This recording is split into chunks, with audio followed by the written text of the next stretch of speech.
I just finished shooting this video. I uploaded everything onto my computer and I realized that all the images were blurry and out of focus. So I think this is the perfect opportunity to redo this video, because in this video I want to explain two different ways of handling negative emotions.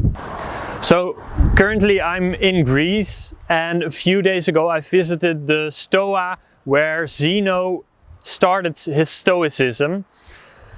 And what he teaches is that we have to be reasonable and that we have to use our reason and logics to influence the way we perceive a situation. So what they are known for now is that it's really important to realize the difference between the things that are inside of our control and the things that are outside of our control. So in my example, I just realized all of the footage that I took is blurry. So my first reaction was to be a bit agitated about this, but then I realized that I have a choice. It is within my control to redo this video, and that it can actually create the opportunity to do the video even better. So in my example, I realized the footage was blurry, and then I can realize that what is laying inside of my control I can control, and the things that are outside of my control I can only accept, because what the Buddhists and the Stoics were really known for was to accept nature and just accept what is. So the Stoic way of approaching this would be to say, alright, the footage is blurry, I cannot control this, so this is just something that I have to accept, and there's no reason to be agitated about this. And the next step that I took was just to redo this video. So how the Buddhists will actually go about approaching these kind of negative situations is to go deeper into the sensation and to actually look at it with a beginner's mindset.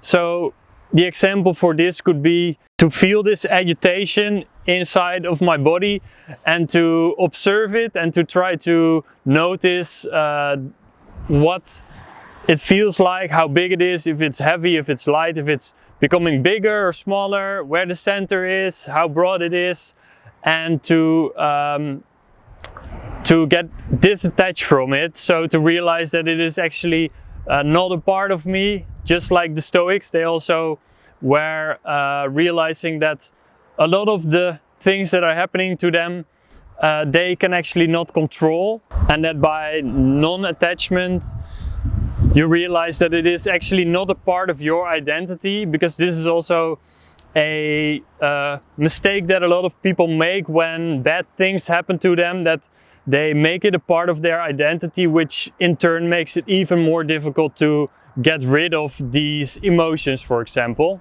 So what I want you to remember is that it could be even more powerful to use both of these techniques. So let's take the example of where you are working on a project and you might feel some resistance. So you want to escape this feeling by just checking your phone and starting to use some social media. So in this example, Zeno, working on his desk, would be aware, and he would reason that what is inside of his control is the ability to put his phone away and to take a step back, to realize that it is his decision to work on this project. And if Buddha would be sitting on his desk and he would feel this urge to check social media to escape from the work that he wants to do, he would probably close his eyes and just realize that he has this sensation of resistance. So it's called the rain technique. Recognize this sensation, accept the sensation, so just tell it that it is okay to feel this, that it can just be in your body. And the next step is to investigate it, so to realize, to look at it with a beginner's mind and to try to find exactly what it feels like that you are experiencing. So whether it's big or small, heavy, light, changing shape, where in your body it is. And then the last part is to, as I said, to non-identify. So don't let it be a part of your identity. So what the Buddhists and the Stoics both have in common is that they are accepting the nature of what is. So this is just accepting their fate, just realizing this is something I cannot control and the only thing that I can do is to accept it. So I've mentioned before that I value understanding above knowledge, so experiencing something is more important than knowing about it. And one example that I experienced in my own life that relates to both Buddhism and Stoicism about the acceptance of how things are is that when I was doing a 10-day meditation course, I was sitting and on some day, the 4th day, 5th day, everything started to hurt and my mind was telling me to stop because it hurts and why am I doing this? Is it even working? Let's stop.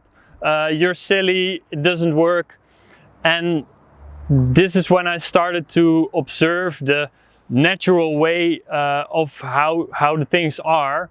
And I realized that my mind itself was making things way worse than that they are in reality.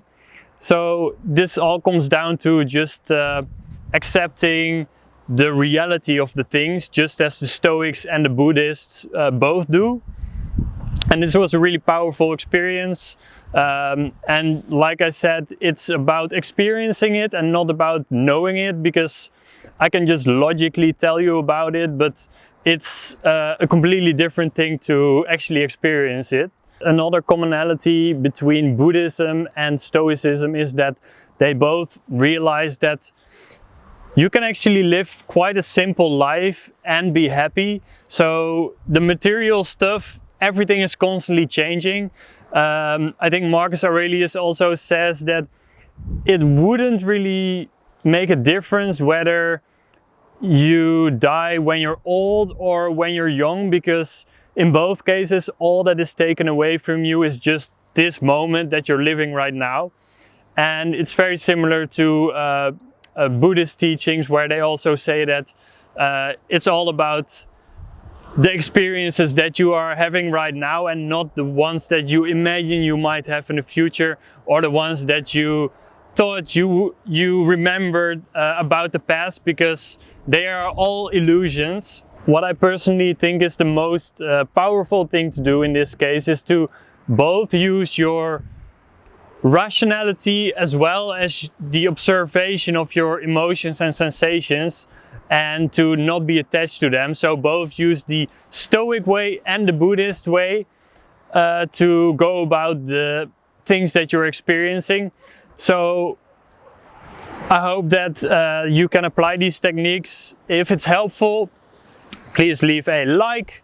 And also the next time you're realizing that you are being distracted, first focus on this sensation that you are experiencing, that you want to escape from, and try to not use any words, but just to observe what it is that you are experiencing. So what exactly is this sensation? Where is it in your body? What's the size? What's the shape?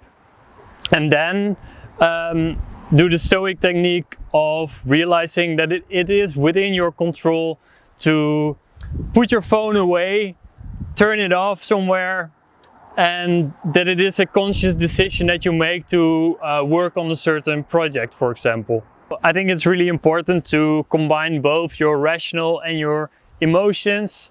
If you think this was helpful, just consider subscribing, leave a like, and enjoy these awesome clouds here in the background. Thank you, and see you in the next video.